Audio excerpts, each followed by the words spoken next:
akala natin, dahil nandito tayo sa mga nadadanas nating struggle, trials, feeling mo, iniwan ka ng Panginoon na wala kang kasamang umarap sa lahat ng mga suliranin mo, lahat ng problema mo ngayon. Pero I tell you, God is working ahead of you. Meron siyang prepare na place para sa'yo. May prepare siyang future para sa'yo. Kaya huwag kang mawalan ng pag-asa na parang ngayon, feeling mo hindi ka sinasamahan ng Panginoon. Hindi. Andun siya sa future mo na kung saan dadalhin ka niya.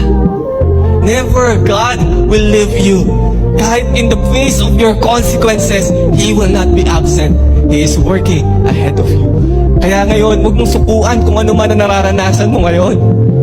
Pinuno ka ng baha, pinuno ka ng problema. Don't worry. God is already ahead of you. Bakit? Alam niyang matatapos mo to.